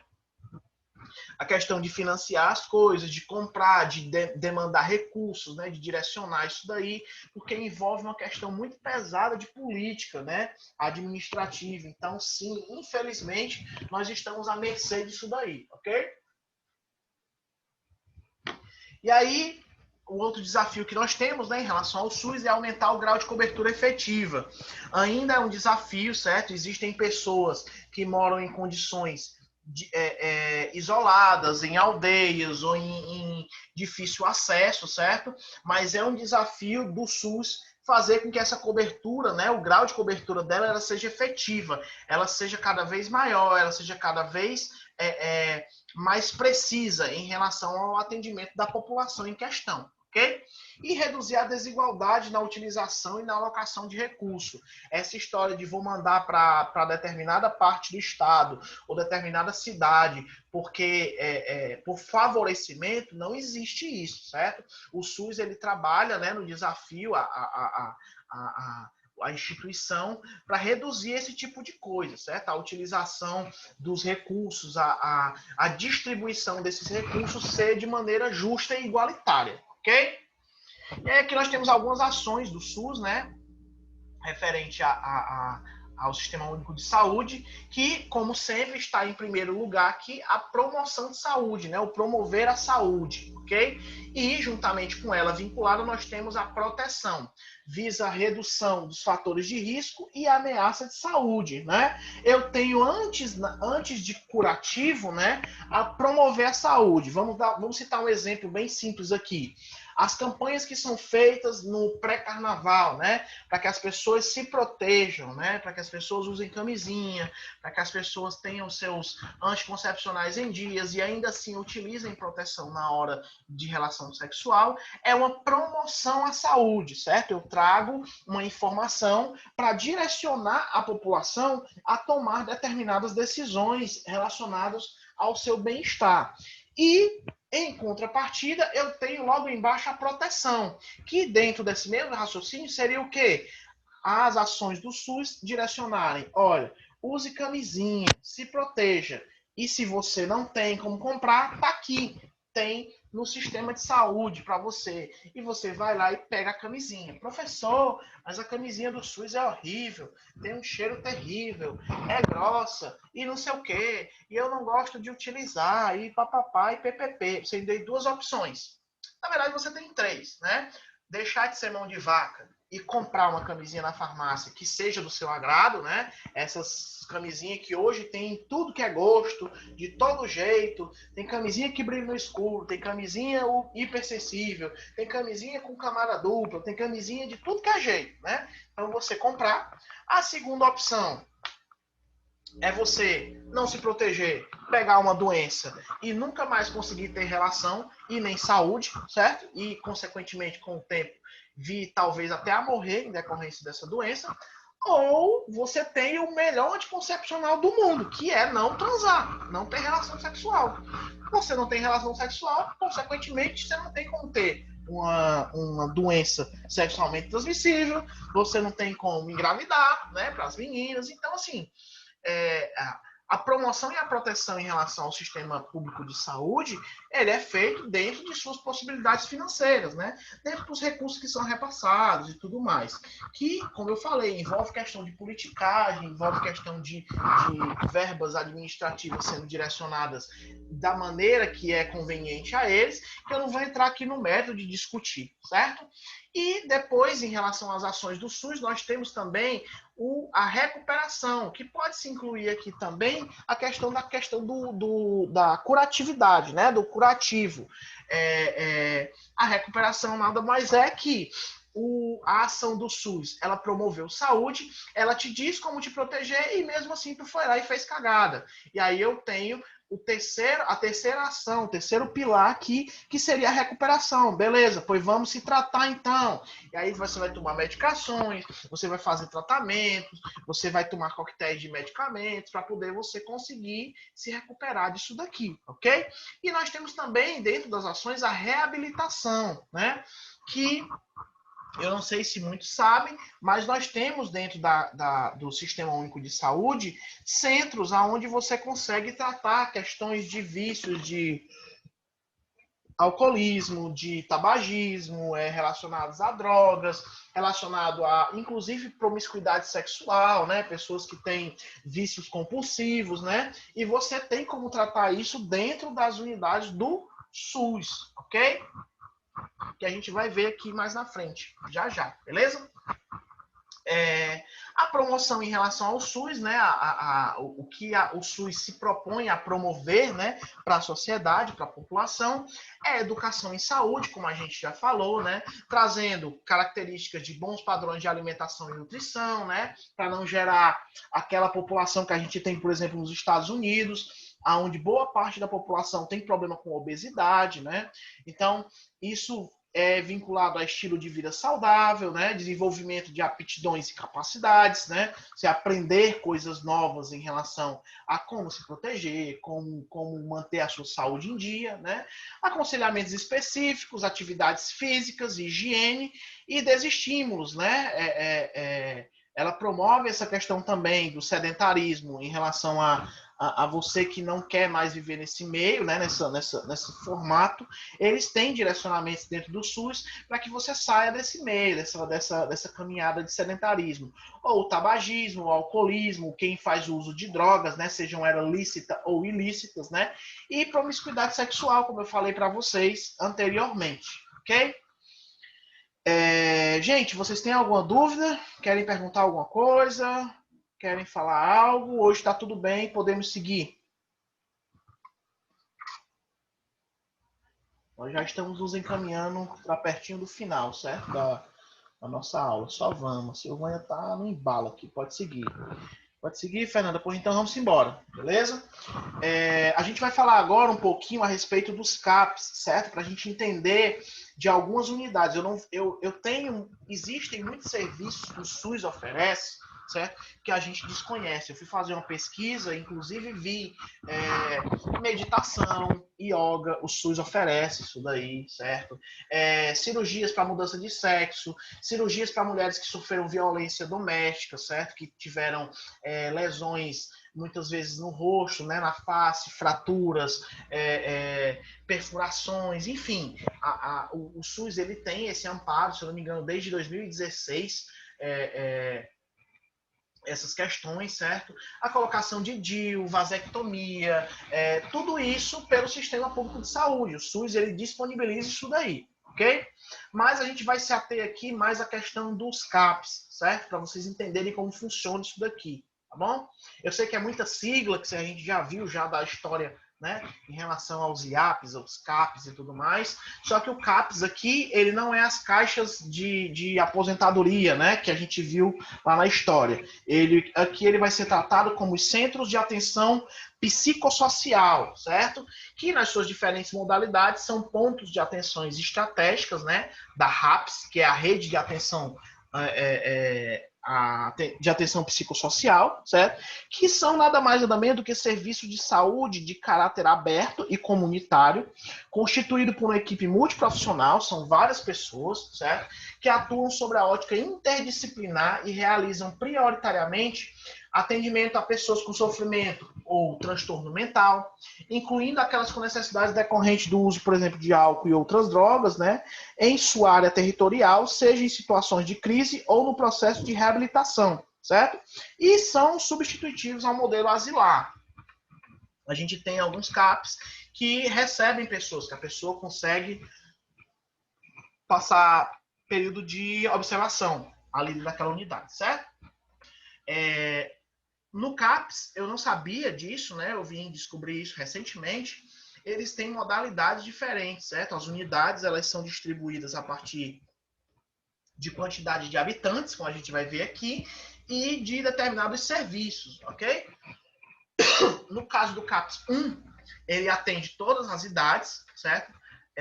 Para transtorno, atendimento a todas as faixas etárias, né? Para transtornos mentais graves e persistentes, inclusive pelo uso de substâncias psicoativas, certo? Incluindo tarja vermelha, tarja preta, né? São pessoas que sofrem de distúrbios mentais, transtornos mentais, pessoas que têm, como é o nome? Síndromes do pânico, tem tendência suicida, pessoas que são esquizofrênicas, né? Tudo isso daí é tratado dentro desse modelo de CAPS. No caso do CAPS 1, ele atende cidades e regiões com pelo menos 15 mil habitantes, certo? E no caso do 2, ele faz o mesmo serviço, só que ele atende cidades e regiões com pelo menos 70 mil, né? Ele vai para um atendimento maior, ok? No caso do CAPS 3, ele faz o mesmo atendimento dos transtornos, ok? Sendo que tem uma inclusão aqui. Ele faz também atendimento com até 5 vagas de acolhimento noturno e de observação, certo? Para pessoas que necessitam de um tratamento e que precisam estar em estado de observação. São medicadas ou algo do gênero, ok? E só são colocadas unidades dessas em regiões com pelo menos 150 mil habitantes. Okay? Aqui próximo da minha residência, onde eu moro aqui no Papicu, a gente tem esse CAPS aqui, essa opção aqui embaixo, que é o AD3, né, para álcool e drogas. Eles têm atendimento e entre 8 e 12 vagas, dependendo da estrutura, né, para acolhimento noturno e de observação. O funcionamento dele é 24 horas, né, e ele trata transtornos pelo uso de álcool e outras drogas, certo? Pessoal que é dependente químico, né, essas pessoas que moram em rua, inclusive, né, eles podem se chegar lá, porque não é cobrado nada, não existe uma cobrança financeira, né? E você tem uma equipe, você tem psicólogos, terapeutas, né? Médico, enfermeiro de plantão, enfim, para poder te auxiliar no que for necessário, né? Nessas unidades de CAPS. No CAPS para AD, né? Álcool e drogas, que nesse caso aqui é o 3, esse aqui é só AD, álcool e drogas, ele faz o mesmo atendimento, só que ele não possui os leitos, né? Que a gente viu no anteriormente aqui, que ele tem até 12 vagas, e atende em cidades que tenha pelo menos 70 mil habitantes. Esse CAPS 3 aqui é o mesmo desse aqui, viu? É porque o professor já estava na madrugada terminando de fazer e aí copiou 2 vezes a mesma coisa, certo? A gente tem, certo, gente, para construir a questão da nossa saúde, né, nós temos determinados tópicos, né, que antes, na história do Brasil, não eram levados em consideração, mas que estão tudo atrelado e vinculados para que a gente tenha um processo, né, de saúde, né, que a gente tenha uma saúde boa, né, que incluem a questão da alimentação. Você é o que você come, a maneira com que você se alimenta ou a condição que você tem para se alimentar bem, ela vai sim definir a questão da sua saúde, certo? Aonde você mora, né? Como você mora, o local, se tem saneamento básico, né? Se o esgoto não é a céu aberto, se você tem a presença de pragas, né? Como rato, barata, mosquitos, né? Se a moradia ela é uma moradia de qualidade, o seu trabalho, se você trabalha num determinado local ou prestando algum tipo de serviço que não comprometa a questão não só de saúde física, mas mental, certo? A gente sabe que nós vivemos numa era onde a boa parte das doenças elas estão ligadas ou a psicossomáticas ou a questão mental, né? Por estresse, por pânico, por uma série de fatores e que acabam sendo tratadas em terapias com psicólogos, com terapeutas, certo? Gente, saúde mental é tão importante quanto a sua saúde física, certo? Se você acha que ir para psicólogo, ir para terapia, né, para você conversar, falar, abrir seus problemas, né, e ter um profissional tratando a sua mente é frescura, reconsidere, viu? Reconsidere. São profissionais que trabalham, estudam para trazer saúde mental. Que sem saúde mental a gente não faz nada. A gente não se relaciona, a gente não come bem, a gente não trabalha direito, a gente não se diverte, certo? Então, tudo isso está atrelado à questão de construir uma boa saúde, certo? E aí a gente passa para mais embaixo, né? Nós temos a educação, o lazer, né? Sim, é importante você ter o seu momento para desopilar, o seu momento para relaxar, né? É importante.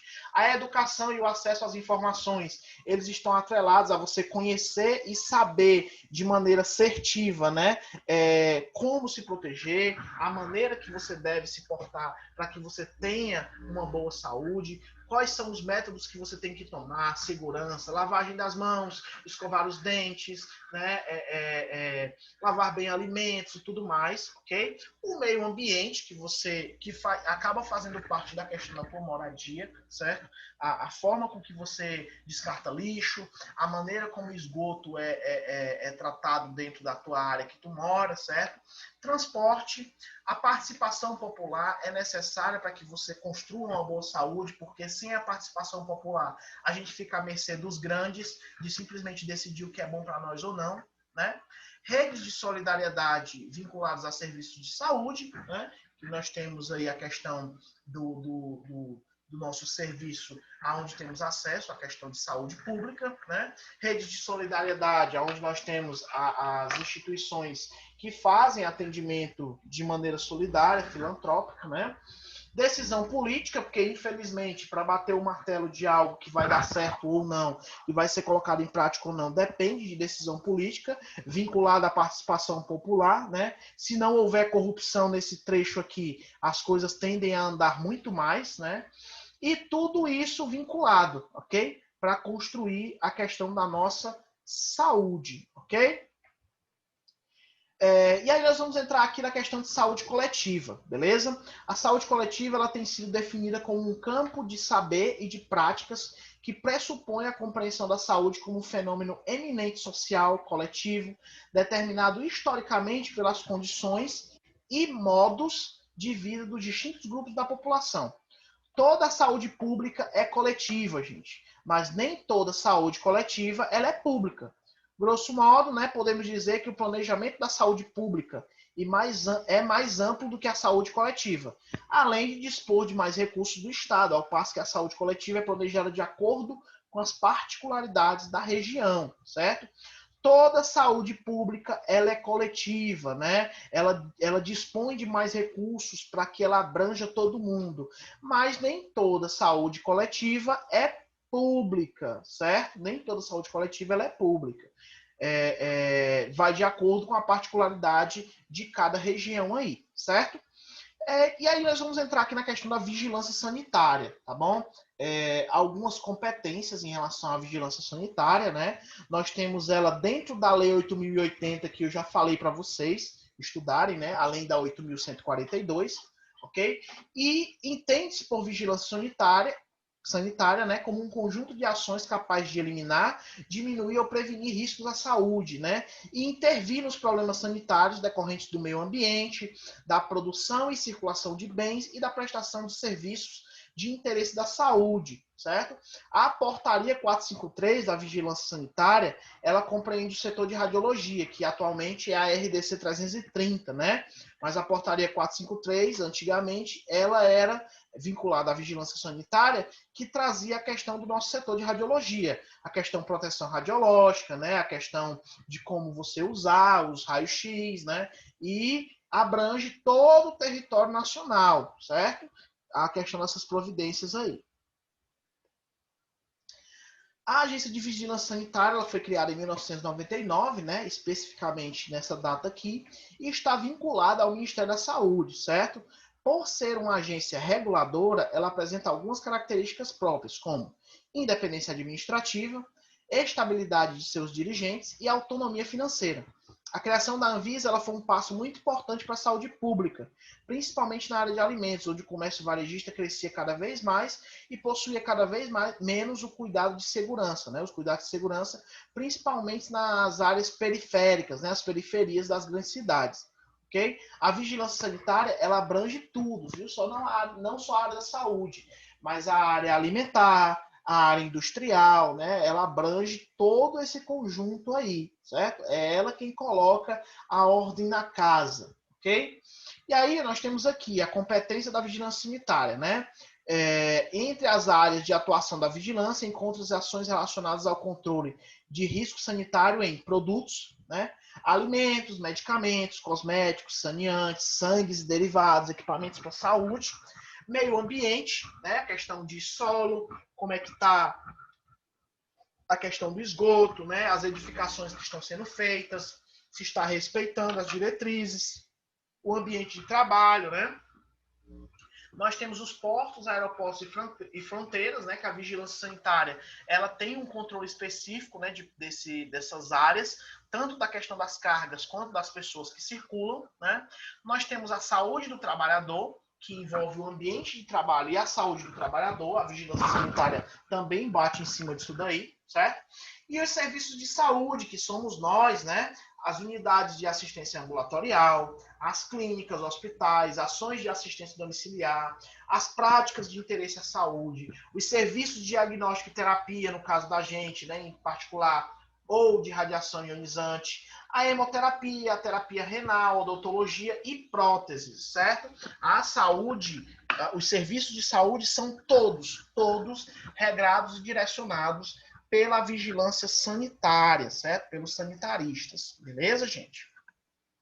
E aí nós vamos entrar agora, gente, na questão de contrato de trabalho, né?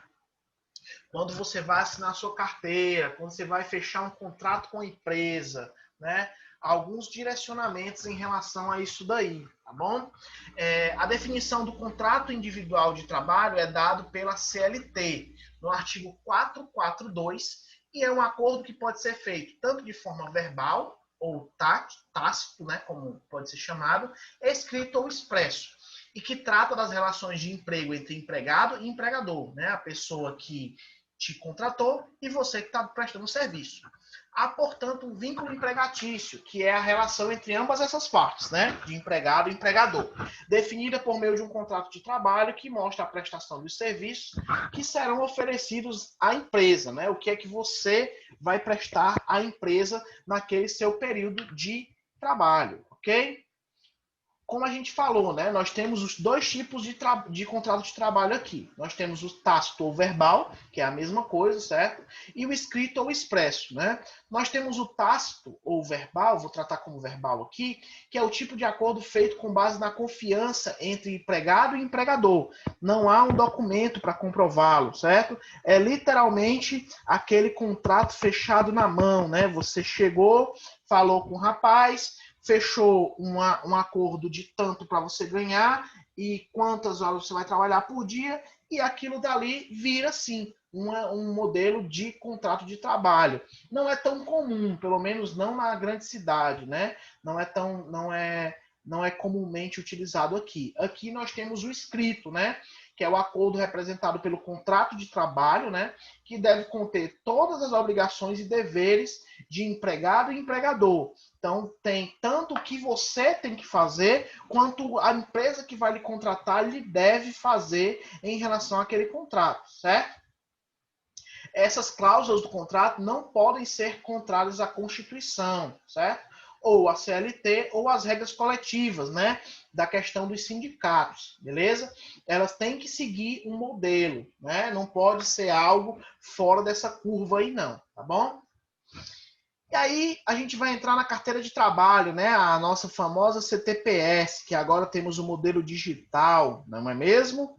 E aí a carteira de trabalho ela pode ser obtida, né? A gente sabe, por cidadãos maiores de 14 anos, que você começa a trabalhar na categoria de menor aprendiz, né? É um documento obrigatório e o local em que serão anotados todos os dados relacionados à vida profissional do indivíduo, independente por onde você vai passar, né? Independente da empresa, quanto tempo você fique, se você tirou férias, se teve aumento de salário, mudança de cargo, vai tudo para lá, certo? Além disso, é necessário que ela esteja assinada pelo empregador, pois isso será uma garantia dos direitos oferecidos pela CLT, né? E a Previdência Social, ok? Esse negócio de entregar a carteira para a empresa e você não receber de volta, tá errado, viu? Você tem que receber a carteira. E existe um prazo que é consolidado na questão da CLT, que é a consolidação das leis do trabalho, né? É necessário cumprir o prazo máximo de 48 horas para a devolução da carteira ao funcionário. A empresa, ela não devolve com 48 horas porque ela é boazinha e maravilhosa, viu? Ela devolve porque é obrigação, está na lei. O artigo 29 das consolidações da lei de trabalho, né, a CLT, ela diz que a empresa tem 48 horas e apenas isso para devolver a sua carteira de trabalho, ok? Eu vou utilizar aqui como exemplo, só para a gente ter uma noção, uma problemática aqui em relação à não devolução da carteira, certo? A gente vai considerar o seguinte, o empregado ele ganha R$1.000 por mês, digamos, certo? Devemos dividir o seu salário por 30 dias, que nesse caso aqui de 1.000 equivale a 33,33 por dia. Okay? A diária dele é essa, ele ganha isso por dia.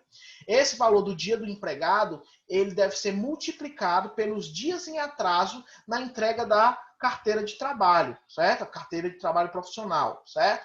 Portanto, se na problemática atrasar, por exemplo, 10 dias, o empregado recebe junto com a carteira uma multa referente a 333,33 centavos. Isso eu estou colocando como exemplo. Se você ganha 2.000, a gente tem outro valor. Se você ganha 1.800, tem outro valor, certo? Mas só para vocês entenderem, vocês pegam o salário de vocês, isso acontece, a entrega e o receber da carteira, tanto no dia que você entra na empresa, né? Você tem um prazo de 48 horas para receber, e quando você sai da empresa, quando você vai se desvincular da empresa, a empresa também tem esse prazo para te entregar a carteira, ok? Se a empresa atrasar, você tem direito de denunciar e ser ressarcido em multa referente a isso. Porque isso é para garantir que a empresa não segure a tua carteira, por exemplo, quando tu vai entrar em outra empresa. Tu saiu da empresa A, vai entrar na B e a empresa A não te devolveu a carteira. Como é que tu assina a carteira na outra empresa? Entendeu? Então, para evitar esses transtornos, esses problemas aí, a gente trata dessa maneira. A gente tem multa, né? De acordo com a CLT. Beleza? E aí a gente vai entrar agora no funcionamento do contrato de trabalho, certo? Eu vou concluir basicamente nisso daqui hoje, tá bom? Então, na próxima aula, na sexta-feira, a gente dá continuidade. Funcionamento do contrato de trabalho, né? Ele é de acordo com o tempo de duração. De acordo com o tempo de duração, os contratos de trabalho eles podem ser classificados por tempo indeterminado e por tempo determinado, né? Há também o contrato de experiência, que a gente sabe que funciona, né, como um teste, né? A empresa ela tem essa como é que eu posso dizer, essa segurança de fazer um teste com o funcionário, né? E não pode ultrapassar o período de 90 dias, né? No caso, são 3 meses aí, certo? Ele é considerado um tipo de contrato por tempo determinado, né? Eu estipulo o dia que o cara vai entrar e o dia que ele vai sair. Se passou de 90 dias, eu tenho que, por obrigação, né, modificar o contrato de trabalho dele para tempo indeterminado, ok? No caso aqui de contrato por tempo indeterminado, né, é o contrato sem prazo para finalizar. É necessário que haja anotação na carteira de trabalho, no prazo de até 48 horas, né, até mesmo nos casos de experiência, certo? E o contrato por tempo determinado, que é o tipo de contrato com prazo definido para ser encerrado, né? Geralmente é utilizado nos casos de serviço que possuem características transitórias, certo? Possui um prazo máximo de 2 anos e, quando são prorrogados por mais de uma vez, se transformam em contratos indeterminados. Inclusive, é característica de concurso, né, alguns contratos serem contratos por tempo determinado, né?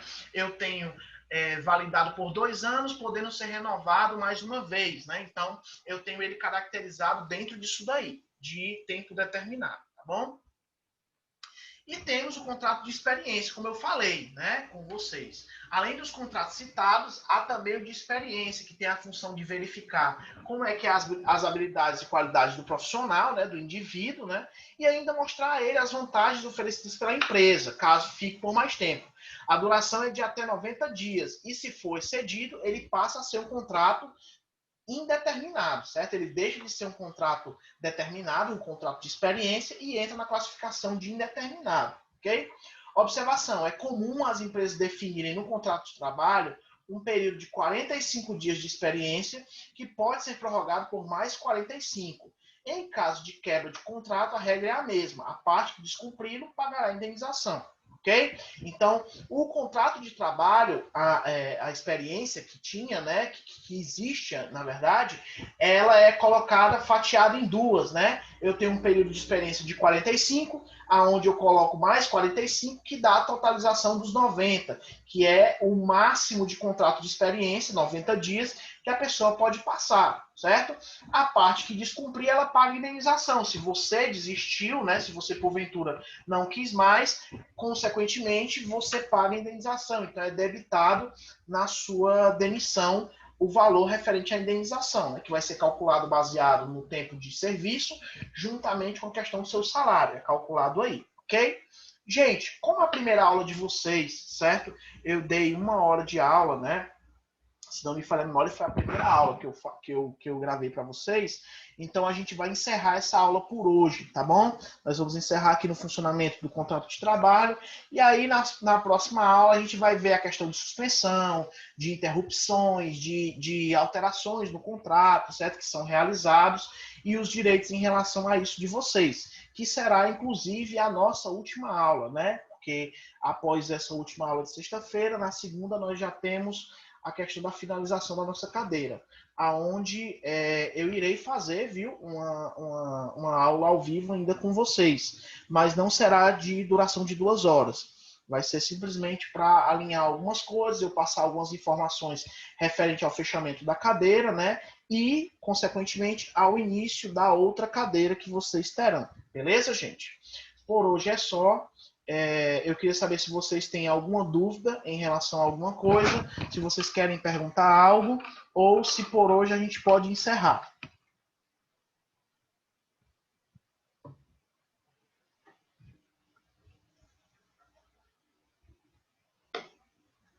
Não? Marcos Riley, pode falar. Nada a declarar?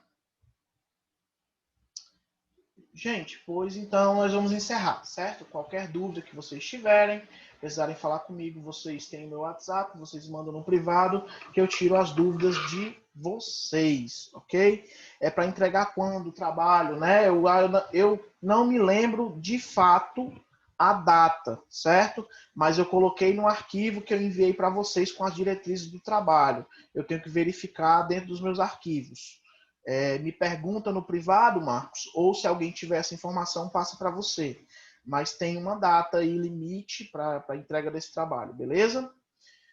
Gente, por hoje é só. Bons estudos para vocês, beleza? A gente se vê na sexta-feira e retomamos a finalização da nossa cadeira relacionada à legislação, tá bom, gente? Um abraço e até sexta.